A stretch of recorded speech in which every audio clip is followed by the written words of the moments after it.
do Conselho Federal de Medicina, é uma vitória da agenda woke. Eu queria que você trouxesse para a gente a sua perspectiva sobre esse tema.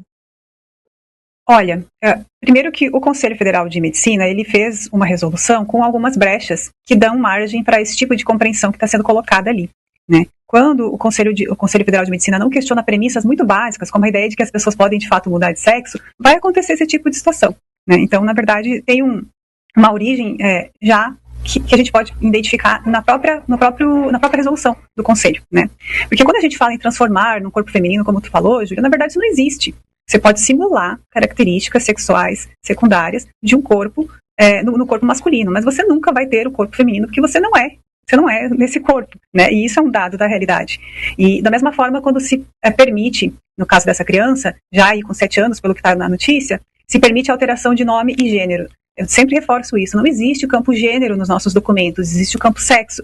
E essa confusão entre sexo e gênero, ela é proposital. As pessoas falam, mas eu fiz retificação de gênero. Não, você colocou um sexo que não é o seu sexo num documento público, que está, então, agora refletindo uma mentira, né? Então, isso é importante da gente ter claro. E isso não significa que as pessoas não possam se expressar de uma maneira diferente, né? Júlia também colocou a questão de que, não vou nem entrar na parte emocional, mas eu acho que essa é a parte fundamental, porque eu até separei alguns trechos aqui da reportagem, das falas que eu acho que foi do juiz da própria decisão.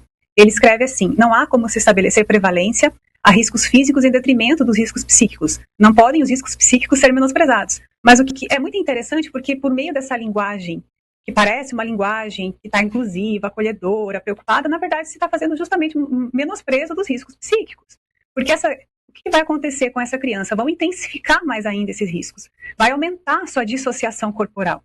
Então, os riscos psíquicos já estão sendo menosprezados na medida em que está se apresentando como uma solução para o sofrimento dessa criança a falsificação corporal. Então, nenhum outro problema isso acontece, nenhuma outra questão que há um sofrimento psíquico, a solução é uma mutilação do próprio corpo, né? E é importante dizer, nós estamos falando de um corpo saudável e de uma criança que está em sofrimento. E está em sofrimento por quê? Porque, pelo que dá para perceber nesse próprio relato, foi fabricado esse sofrimento. Se desde criança foi aderido à transição social, ou seja, se desde muito cedo, com 7 anos, foi dito para esse menino que ele não é um menino, que ele é uma menina no corpo errado, então, evidentemente, que a chegar próximo da adolescência, e ele observando como que é o curso natural, os pais observando, isso vai gerar uma angústia, porque essa farsa vai cair nesse momento, né?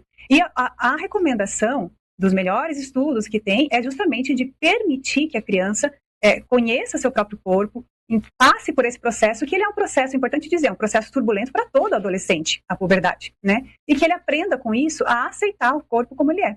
Isso, de novo, isso não significa que ele não possa usar rosa, que ele não possa ser mais delicado, que ele não possa gostar de coisas femininas ou qualquer coisa do tipo. A verdadeira diversidade está em justamente a gente não negar o próprio corpo e autorizar, permitir, não reprimir manifestações que são diversas do ser humano, né?